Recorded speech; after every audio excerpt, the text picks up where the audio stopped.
우리 옆에 있는 분들과 인사하시기 바랍니다. 내가 더 많이 사랑하겠습니다. 감사합니다. 계속해서 저번 주에 이어서 다음 주까지 이 말씀을 나눠야 될 것 같아요.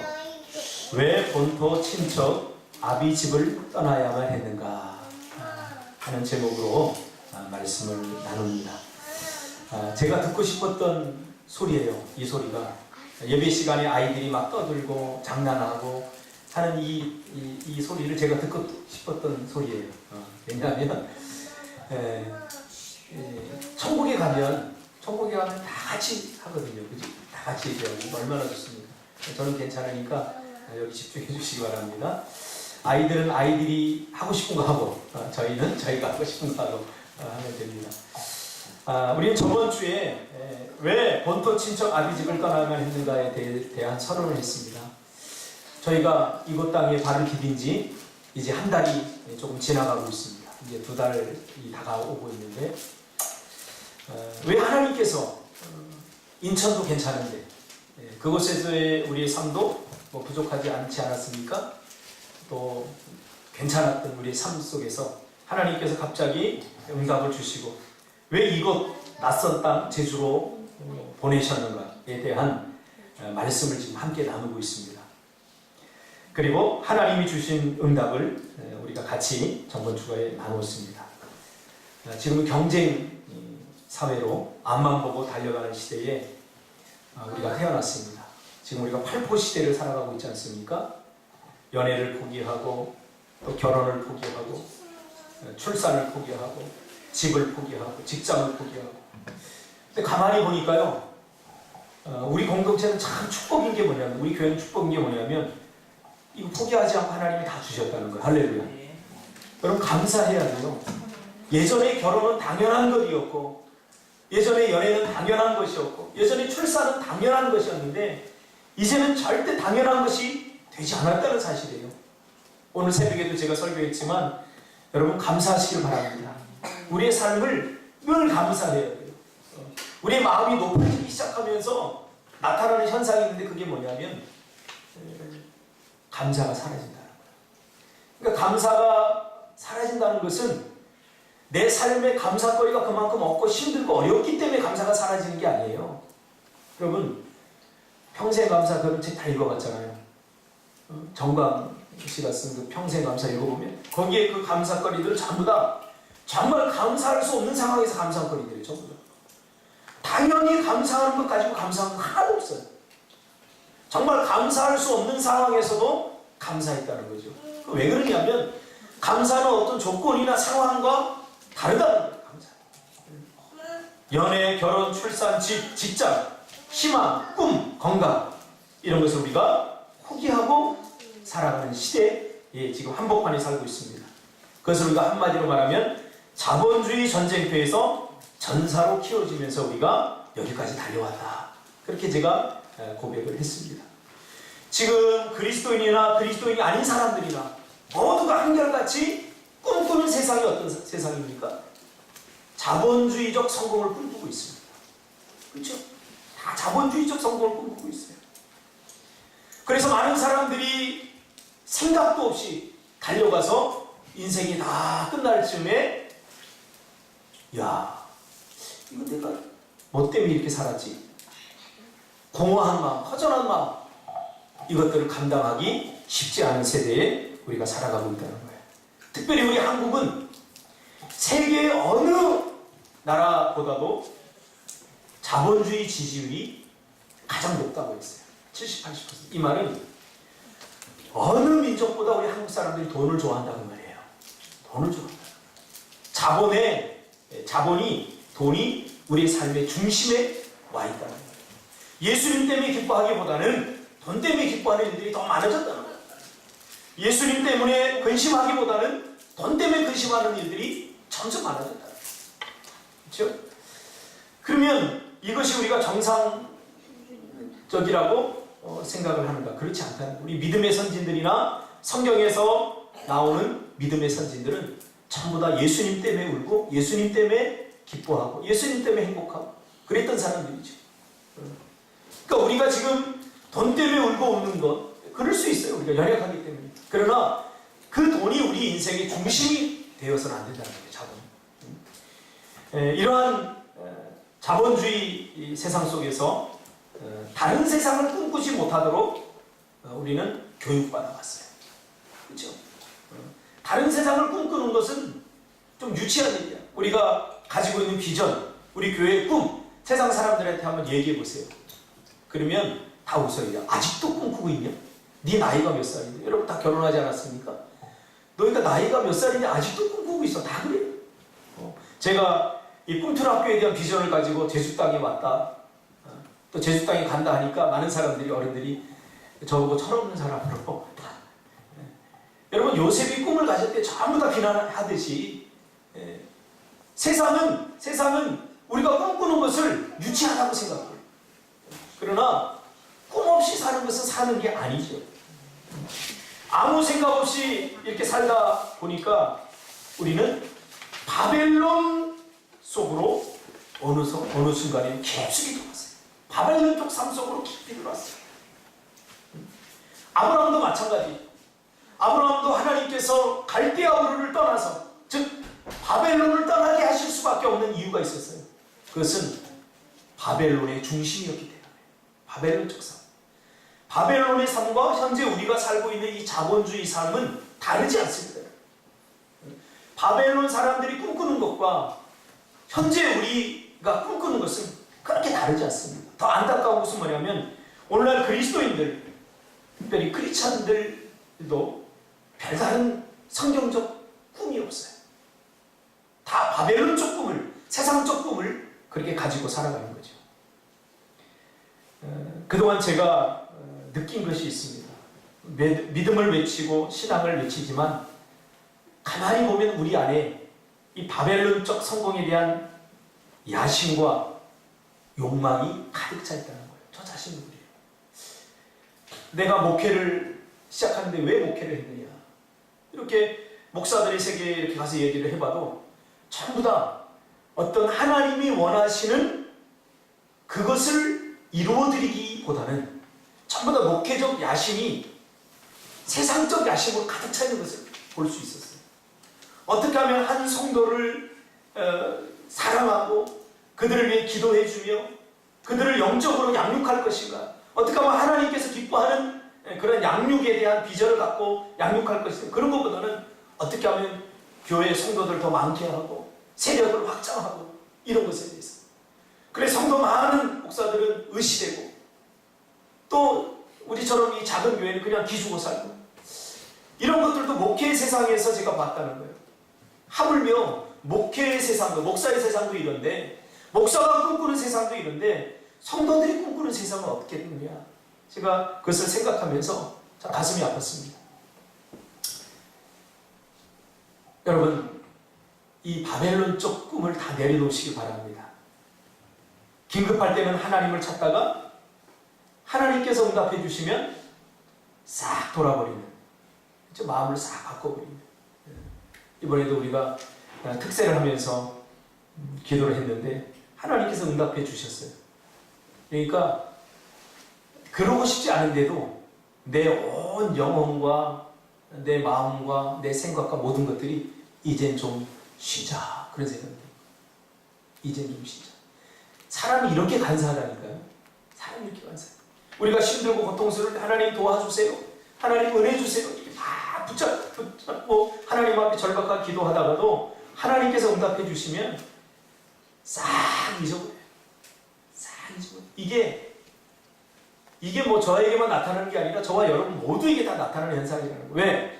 이미 바벨론적 삶에 우리가 물들어 있기 때문에 그렇다는 거죠.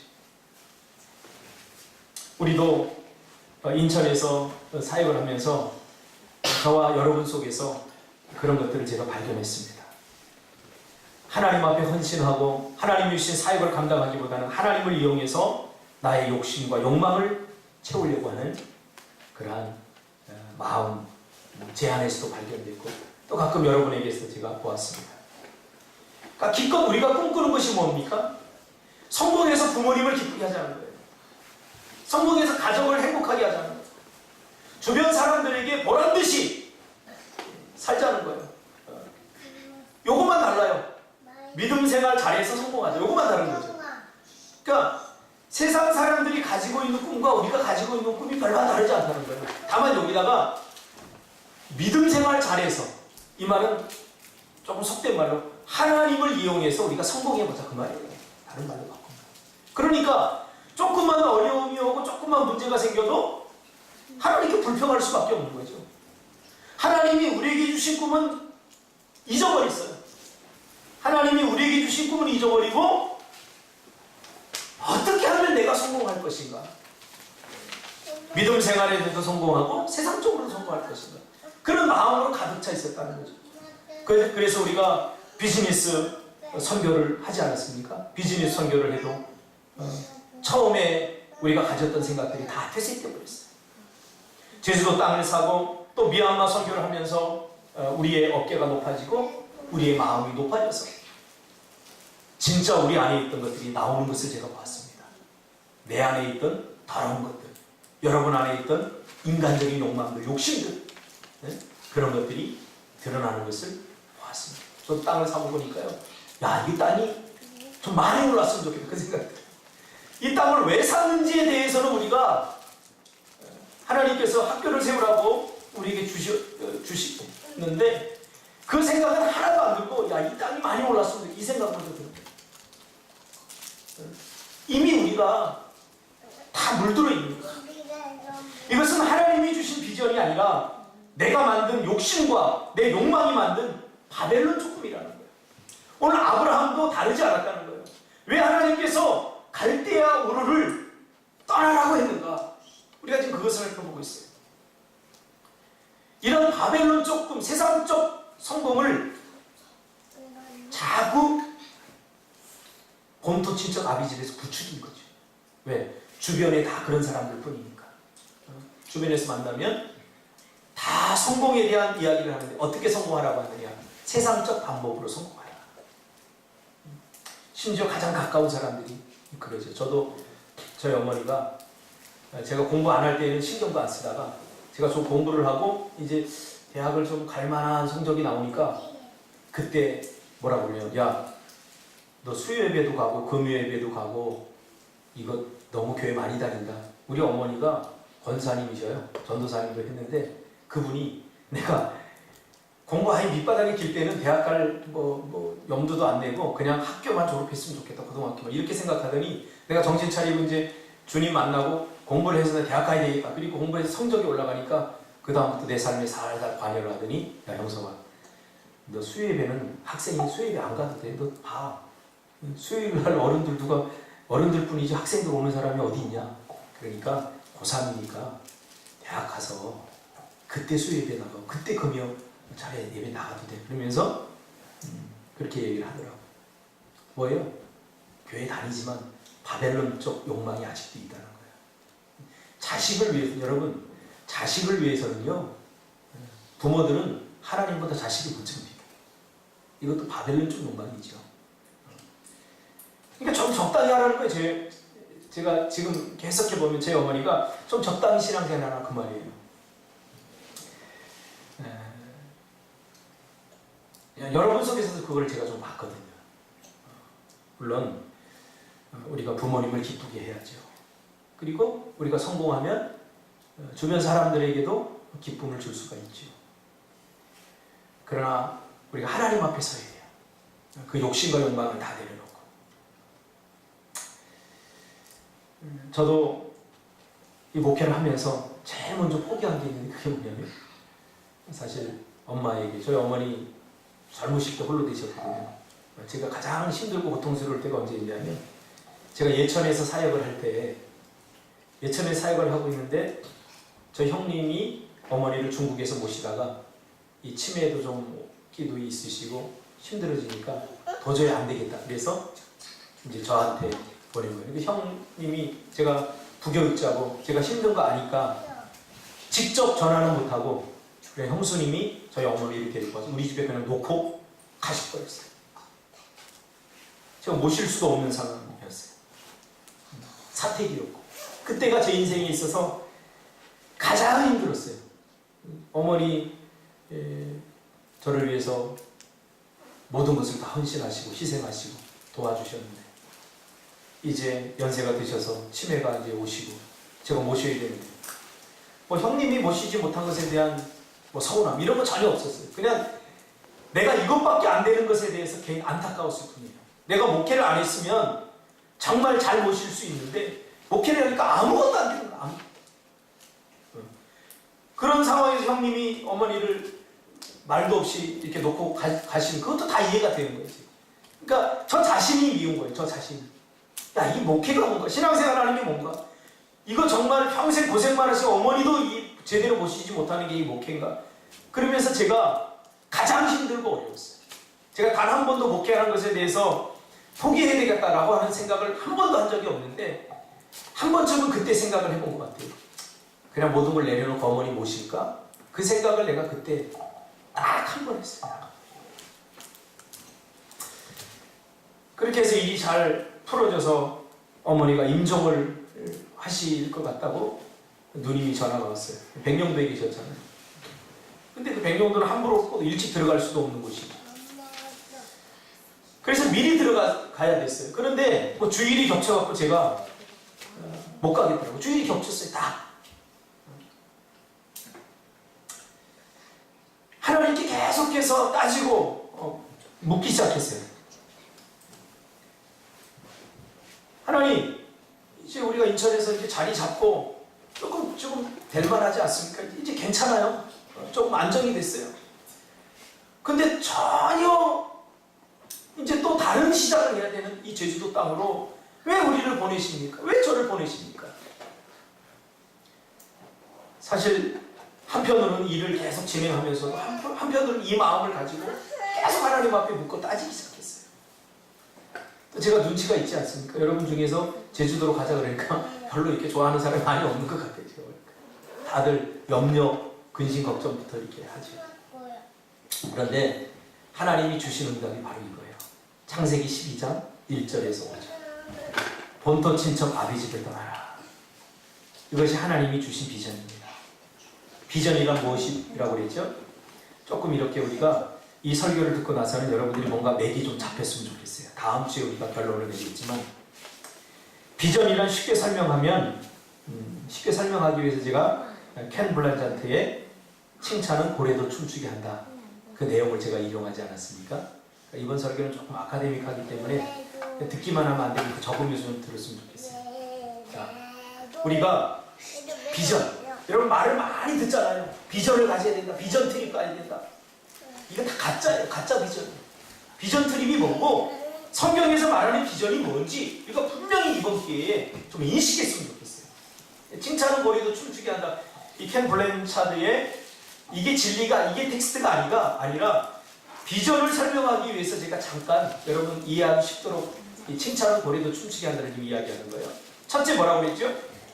자신이 누구고 왜 사는지 삶의 목적은 무엇인지 알아야 됩니다.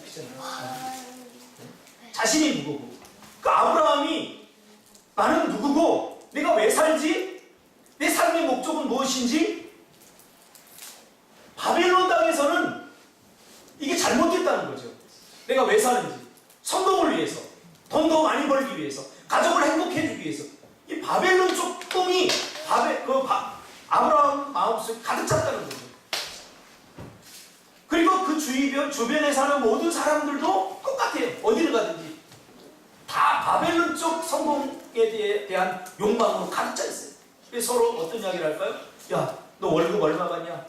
너 어떤 집에서 사냐? 너 무슨 차 타냐? 이게 뭐예요? 다 바벨론 쪽.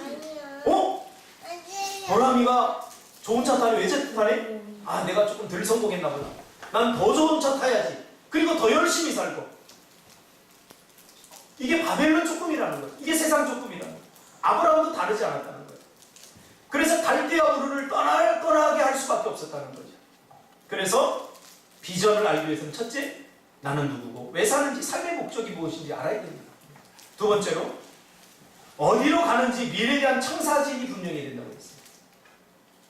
그림을 내가 그리고 있는 그림이 지금 그리고 싶은 그림이 무엇인지를 알아야죠. 여러분 청사진 우리가 잘 알죠? 우리 건축한 사람들이 있거든요. 건축물을 세우기 전에 먼저 청사진이 있어요. 요렇게 짓겠다. 그렇죠? 요렇게 짓겠다 해서 청사진을 다 그려요. 우리 인생도 마찬가지예요. 내가 누구인지, 내 삶의 목적이 무엇인지, 왜 사는지에 대한 분명한 이유를 찾은 다음에는 그 다음에 내가 가려고 하는 방향이 어딘지, 내가 그리고 싶은 그림이 무엇인지 이것을 분명히 해야지. 마지막 세 번째로 무엇이 그 여정을 인도하는지를 분명히 알아야 됩니다. 어떤 핵심 가치가 그 여정을 인도하는지. 요 세 가지를 우리가 분명히 인지하고 월트 디즈니의 예를 제가 들었습니다. 그래서 월트 디즈니. 첫째로 월트 디즈니는 첫 번째 질문, 자신이 누군지, 왜 사는지, 이 존재 이유를 사람들을 행복하게 하기 위해서 자신이 산다. 그렇게 정했어요. 이게 비전. 이게 월트 디즈니의 비전. 월트 디즈니가 크리스찬인지 아닌지는 모르겠지만 대단히 성경적인 비전을 갖고 있는 거죠. 존재. 월트 디즈니는 다른 사람들을 행복하게 하기 위해서 자기가 존재합니다. 두 번째로, 그러면 어떻게 행복하게 할 것인가? 청사진, 미래에 대한 청사진.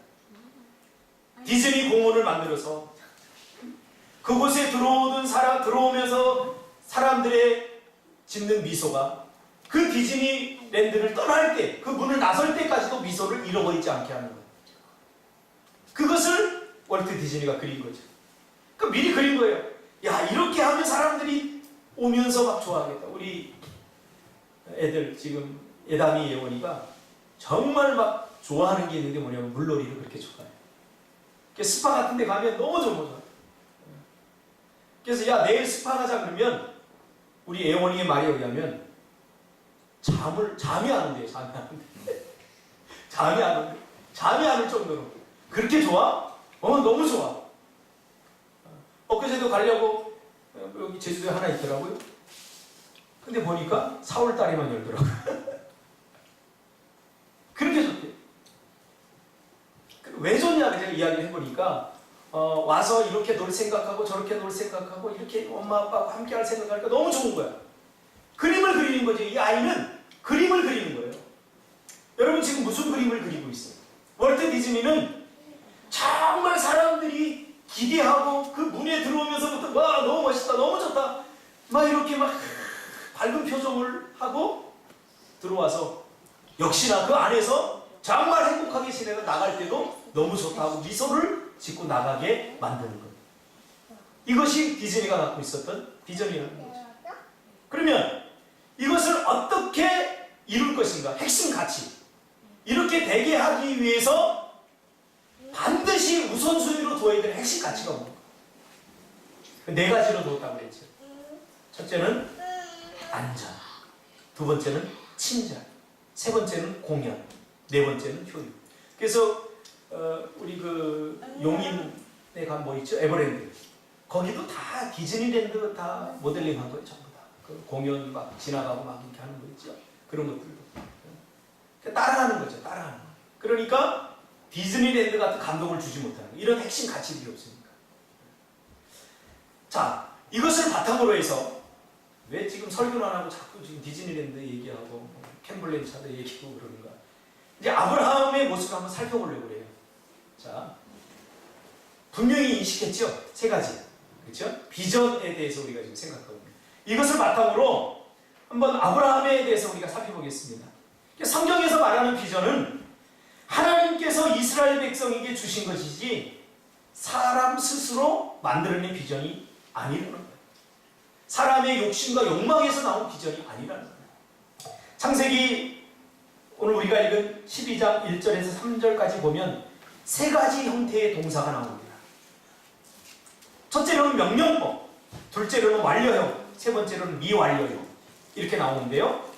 자, 명령법, 집으로부터 가라, 복이 되라. 명령법이 나와요. 그리고 완료형, 내가 너로 큰 민족을 이루고 내게 복을 주어 내 이름을 창대하게 하겠다. 이 완료형은 뭐죠? 미래에 이미 일어나지 않은 일에 대해서 확신을 갖는 게 완료형이잖아요. 미래는 아무도 알 수 없어요. 그렇죠? 미래는 알 수 없는 거예요. 인간의 영역은 100%가 없어요. 그럼에도 불구하고 하나님께서는 이것을 완료형으로 미래에 반드시 그렇게 하겠다는 거예요. 이게 완료예요. 내가 너로 큰 민족을 이루게 하겠다는 거예요. 이거는 네가 이렇게 하면 이렇게가 아니에요. 확정적이에요. 확정적. 미래에 완료된 상태. 우리 한국 말에는 이게 없기 때문에 우리가 이해하기가 좀 쉽지 않죠. 그 미완령이 있는데 이게 뭐냐면 땅이 너로 말미암아 복을 얻을 것이다. 그렇죠? 그렇게 하면 오늘 저와 여러분 한국교회가 왜 기복주의라고 지탄을 받느냐 하면 자꾸 본토 친척 아비 집에만 복이 되려고 하기 때문에 내가 잘 돼서 우리 부모님 기쁘게 하고 내가 잘 돼서 우리 지인 친척들 학연, 지연, 혈연 학교의 이름을 더 높이고 다 그래요. 그렇기 때문에 심지어 교회 안에서도 이런 기복주의적 성향들이 굉장히 강하게 나타나고 있어요. 하나님은 온 우주의 하나님이시기에 우리를 부르실 때, 우리를 부르셔서 우리에게 비전을 주실 때 세상과 열방 앞에 세워서 우리를 통해서 하나님의 이름이 더 높아지기를 원했다는 거예요.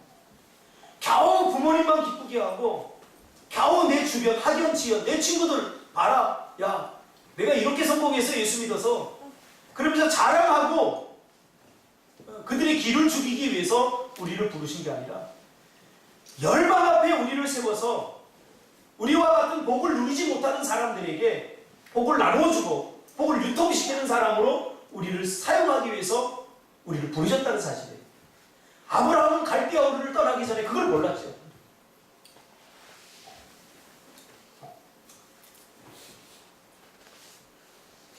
제가 사놓고 다 읽지 못한 책이 몇 권이 있는데 아직까지도 읽지 못한 책이 있는데 그 중에 하나가 바로 여러분들 잘 아는 것처럼 여러분들 다 샀을 거예요. 마이크 샌델의 정의란 무엇인가. 있는 사람? 역시 독서. 역시 독서하는 사람을 따라잡을 수 없어요. 한 사람 딱입니다. 제가 그 책을 몇 년 전에 사놓고 다 읽지 못했었어요. 어느 순간까지. 왜 읽지 못했냐면 왜 읽지 못했겠어요? 재미가 없어요. 한기 집사 다 읽었나? 한 번 읽었지. 몇 번 읽었어? 재미가 없어요. 왜 재미가 없나 보니까 뭔가 거기서 정의가 무엇인지에 대해서 알고 싶은데 답은 주지 않고 이것은 옳으냐 저것은 옳으냐 계속 질문만 던지는 거예요. 답을 얻기 위해서 제가 샀는데 계속 질문만 던지는 거예요. 이것이 옳으냐 저것이 옳으냐 계속 이것이 옳으냐 저것이 옳으냐.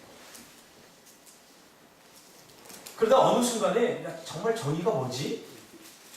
하는 생각이 들어서 다시 한번 그 책을 들어서 읽었어요. 그러니까 분명한 목적이 생기니까 궁금증이 생기니까 읽게 되더라고요. 세상 사람들이 세상에서 가장 최고의 학문을 연구하는 하버드 대학 교수가 이 하버드 대학 교수는 뭐예요? 세상 사람들이 정의를 어떻게 생각하는지에 대해서 집약된 거 아닙니까? 그러면 세상 사람들은 정의를 무엇이라고 생각하는지에 대해서 제가 좀 알고 싶어갖고 그 책을 읽었어요. 요약하면 이래요. 요약하면. 자, 여러분 마이크 샌델의 정의란 무엇인가 잊지 않고도 정의가 무엇인지에 대해서 여러분 오늘 지금 읽는 거예요. 나는 그거 읽느라고 정말 고통을 감내해야겠어요. 그러니까 요약해보니까 몇 줄로 요약할 수 있겠어요. 이렇더라고요. 세상 사람들이 말하는 정의는 경쟁을 허용하되 경쟁을 허용하자는 거예요. 왜냐하면 경쟁을 허용하지 않으면 공산주의처럼 되버립니다. 공산주의는 망했잖아요. 왜? 경쟁을 허용하지 않으니까 망한 거예요. 생각해보세요. 집단 농장에 집어넣고 땅도 다 공짜로 주고 일해. 내가 열심히 일하지 않았는데도 100만 원 월급을 줘. 내가 열심히 일했는데도 100만 원 월급을 줘. 박준석 집사 어제 자랑하더라고요. 자기가 과장 월급보다 많이 받는다고. 할렐루야. 자랑하더라고요. 목사님 제가 우리 과장님보다 월급을 많이 받아요. 할렐루야. 주님의 축복이야. 난 이해가 안 가요. 어떻게 과장보다 평사를 들어간 지 얼마 안 된 사람이 월급을 더 많이 받을까요? 이해돼 안 돼? 주님의 은혜야. 주님의 은혜. 그게 가능하잖아. 근데 경쟁이 있어야 돼요. 경쟁. 그렇죠? 아마 그 과장 좀 이따 나갈 거예요. 그 사실을 알면 절대 월급 얼마 한다고 이야기하지 마. 이미 이야기했어? 200이라고. 조금 더 낮추지. 조금 더 낮춰야 돼. 만약에 생각해 보세요. 똑같이 일하고, 아니 내가 더 많이 일했는데 월급을 적게 받는다고 생각해 보세요. 일을 열심히 하고 싶을까요? 공산주의가 망할 이유가 바로 그거예요. 경쟁을 허용하지 않았기 때문이에요. 자, 그래서 마이클 샌델은 경쟁을 허용하되 경쟁에서 나온 혜택은 가장 수혜를 받지 못하는 자들에게 받을 수 있도록 허용하는 것, 그것이 정의다. 좀 더 쉽게 말하면 경쟁을 하자는 거예요. 경쟁을 안 하면 사회가 발전이 안 되니까 경쟁을 허용하는 거예요. 최선을 다해서 내가 경쟁을 해가지고 많은 부를 이루어요. 그러면 이것을 나를 위해서, 내가 잘 먹고 잘 살기 위해서, 나를 위해서, 내 지인들, 내 친척들, 내 주변 사람들만 행복하기 위해서 사용하는 게 아니라 어떻게 해요? 수혜받지 못하는 그 사람들을 위해서 쓰는 것, 이게 정의다. 야, 세상 사람들도 이렇게 생각해요. 지금 복지가 계속해서 올라가지 않아요? 세상 사람들도 이렇게 생각하는데 오늘날 우리 교회 다니는 우리 사람들은 이것만도 못해요. 세상에서 내리는 정의만도 못해요. 우리 회개해야 돼요. 우리가 예수 잘 믿고 하나님이 주신 비전대로 살아서 하나님이 우리에게 주신 그 놀라운 결과들, 기도의 응답, 그 물질적 축복들, 이런 것들을 누구를 위해서 써야 되냐 그 말이에요. 수혜를 입지 못하는, 우리처럼 살지 못하는 그러한 사람들을 위해서 사용해야 되잖아요. 한국이 이만큼 잘 살게 된 것은 바로 이러한 사고를 가진 선교사들이 한국 땅에 왔기 때문입니다. 여러분, 제가 전번 주에 설교를 준비하면서 우리나라에 왔던 선교사들, 외국 선교사들의 학력이라든지 그 가문들을 제가 조사한 책을 제가 이렇게 봤어요. 봤더니 전부 다 명문대 출신이에요. 할 일 없어서 초등학교 졸업하고 온 사람 한 사람도 없어요. 전부 다 하버드대를 비롯해서 전부 다 명문대를 나온 사람들이에요. 그리고 가문도 다 명문 가문이에요. 돈이 없었던 사람이, 할 일이 없었던 사람들이 아니에요. 의사, 다 있는 사람들이에요. 그들은 이 사실을, 창세기 12장 1절부터 5절 사실을 분명히 알았던 사람들이죠.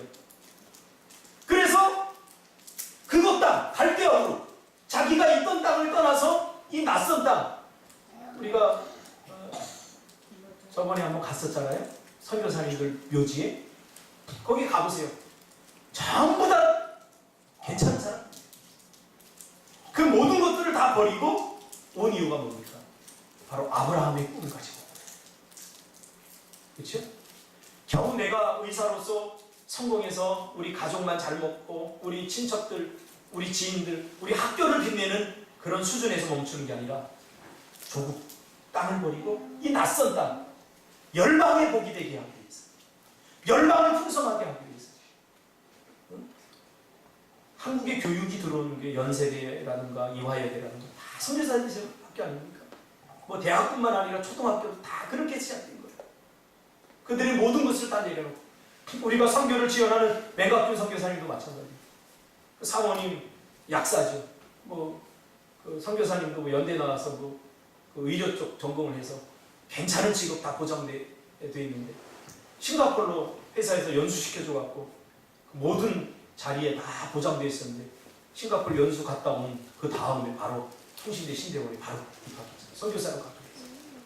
그곳에서 그 미얀마 땅에 희망 없이 꿈도 없이 살아가는 사람들에게 가서 복음을 전하고 자기가 받은 복을 나눠줬잖아요. 어제도 조투소가 전화가 왔어요. 밤늦게 잘 나가면 전화가 와요. 목자님, 한국 다시 가고 싶어요. 다시 갈 거예요. 그러면서 얘기해요. 보고 싶어요. 다 보고 싶어요. 그러면서 얘기하죠. 그런 일이 어떻게 가능하겠냐 그 말이죠. 한 사람의 희생과 헌신이 있었다는 거예요. 하나님은 우리를 누군가에게 아브라함이 되기 위해, 누군가의 복이 되게 하기 위해서 우리를 부르셨다는 거예요. 바벨 쪽 사고는 뭐예요? 경쟁을 하지 않고 최선을 다해서 열심히 일해서 경쟁을 하고 그 열매는 각자 가지자는 거예요. 각자. 그러나 성경은 그렇게 말하지 않죠. 최선을 다해서 해서 열매를 얻어서 어떻게 해요? 나눠주자. 보람이 보니까 불구야. 일을 못해. 다리를 절룩거려. 도저히 일을 못해. 내가 최선을 다해서 나만 잘 먹고 잘 사는 게 아니라 보람을 나눠주자는 거예요. 수혜를 받지 못하는. 그러나 성경적 복은 더 많은 사람들이 될 수 있습니다. 그래서 우리가 세계로 가야 돼요. 하나님께서 우리에게 물질을 주신다면 저는 이 이유 때문에 주실 거라고 확신합니다. 그래서 이 비전에 여러분 헌신해야 돼요. 제가 여러분 지난 몇 년 동안 비즈니스 선교를 여러분 하는 걸 보면서 제가 깨달은 게 뭐냐면 다 자기 잘 먹고 잘 살기 위해서 그렇게 하는구나. 제가 제 마음속에 그런 생각이 들었어요. 그래서 제가 수급시킵니다. 비즈니스. 무슨 의미가 있는 거야? 회사 다니는 게 낫지. 네? 그래서 이제 다시 한번 여러분 이 비전을 다시 이 무너진 비전을 세우시기를 주님의 이름으로 축복합니다. 네. 하나님께서 이 비전만 여러분 확신한다면 40이 되기 전에 1000억의 비전 안 주시겠어요? 분명히 좀 준다고 생각합니다. 성공하라고 하는데 어떻게 하라고 하느냐? 다 바벨론적 방법으로 성공하라고 하잖아요.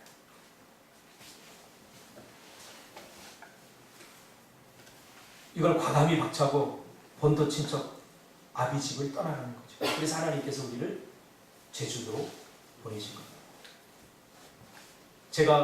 저도 갈등이 있었어요. 저희 집이 어렵게 살았기 때문에 물질로 성공하고 싶었고 누구보다 돈을 많이 벌 자신도 있었고 어머니가 그렇게 힘들어하고 이렇게 하는 걸 보면서 이거는 본토 친척 아비 집을 떠나지 아니하고는 걸어갈 수 없는 길이에요. 지금도 그래요. 지금 제가 장인 장모님 생일 한 번 챙겨드린 적도 없어요. 늘 미안해요.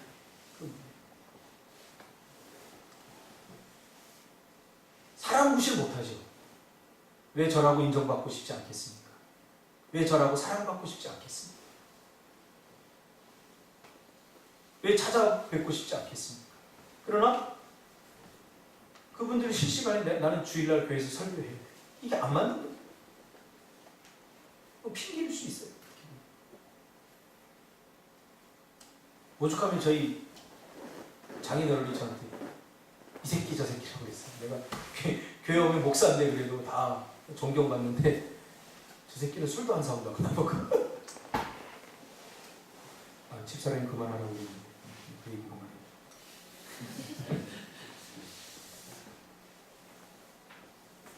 본토 친척 아비 집을 나와 내가 내게 지시할 땅으로 그곳에서 복이 되라는 거예요. 내가 지금 서 있는 그곳에서 내가 지금 서 있는 곳에서 여러분 복입니까? 내가 지금 있는 곳에서 여러분 복입니까? 자꾸 엉뚱한 곳에서 복이 되려고 하지 말고 내가 지금 서 있는 곳에서 복이 되라고. 제가 개척을 하면서 그런 사람들이 있어요. 교회 와서 지금 여기서 잘하지 못하면서 자꾸 다른 곳에서 자기가 인정받는다는 거예요. 다른 곳에서. 그럼 제가 그러죠. 아니 여기서도 인정 못 받으면서 뭐 다른 곳에서 인정받는 얘기를 하는 거예요. 인정받고 싶은 거죠. 3절에 뭐라고 합니까? 땅의 모든 족속이 너로 말미암아 복을 얻을 것이다. 할렐루야. 하나님은 그래서 여러분들을 보내신 거예요. 겨우 가족에게 기쁨이 되고 친척 지인들에게 기쁨이 되는 인생이 아니라 열방 앞에 여러분 복이 되기 위해서 여러분 부르셨다는 사실이에요. 믿으시길 바랍니다. 그래서 준석 집사가 딱 두 군데 됐었잖아요. 하나는 대기업 되고 하나는 작은 회사 됐는데 엄마가 뭐라고 그랬어? 큰 회사 가라. 대기업 가라. 왜? 바벨론 조금이 있기 때문에. 그래서 어떻게 해야 돼? 엄마는 그걸 비난하면 안 돼. 네가 가지고 있는 하나님이 주신 그 비전, 아브라함의 복을 가지고 엄마를 복되게 해야 되는 거지. 보세요, 엄마. 엄마가 자식이 잘 되게 하기 위해서 가지고 있는 사랑은 절대 잘못된 게 아니에요. 그렇잖아요. 나라도 그러겠어요. 나라.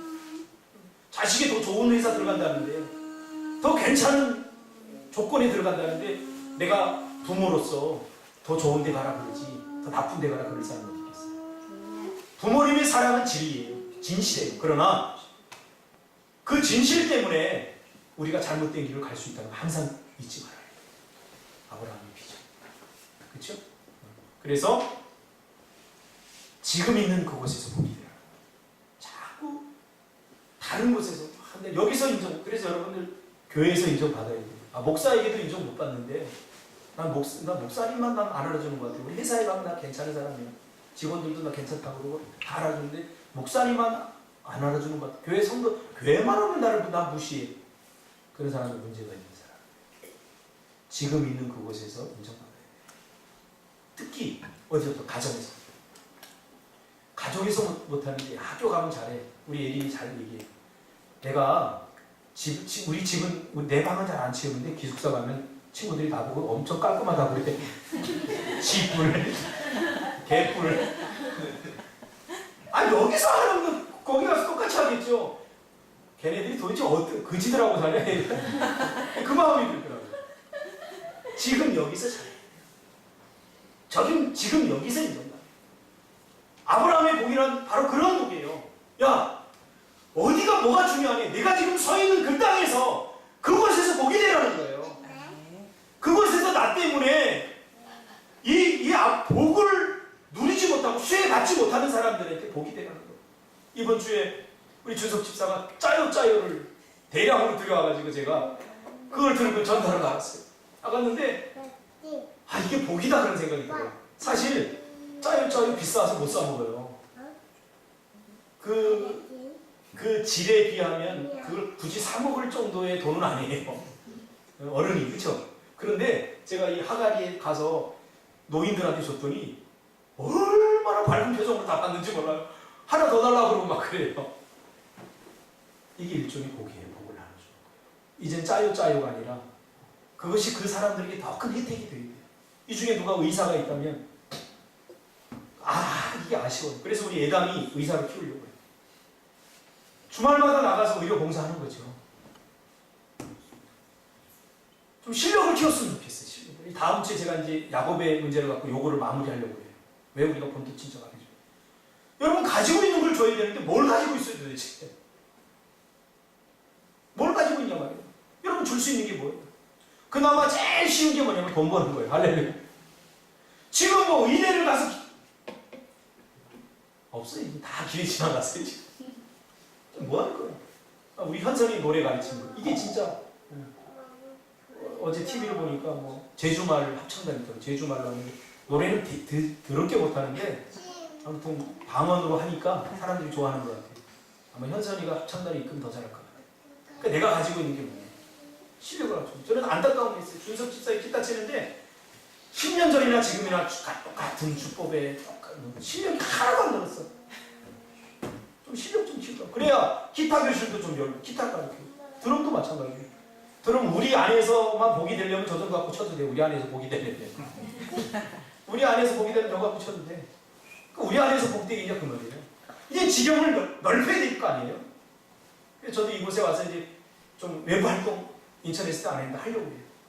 좀 가서 중학교, 고등학교 찾아가서 강의도 하고 그들에게 상담도 해주고 내가 가지고 있는 거 평생 그거 있으니까. 여러분이 가지고 있는 게 뭐냐 말이에요. 열방의 복이 될 만한 거예요. 하나님께서 그걸 준비하라고 이곳에 보내주셨어요. 할렐루야. 이제 우리가 게으르지 말고 다른 데 신경 쓰지 말고 다음 주에는 야곱의 삶을 살펴보면서 이 말씀 결론을 내리려고 합니다. 기도하겠습니다. 주님 고맙습니다. 하나님께서 우리를 하나님의 백성으로 부르신 것은 겨우겨우 나만 잘 먹고 잘 살고 우리 주변 사람들을 풍성하게 하기 위한 것이 아니라 그것은 당연한 것이고 열방의 복이 되게 하기 위해서 우리를 부르신다는 사실을 우리가 기억합니다. 한국교회가 이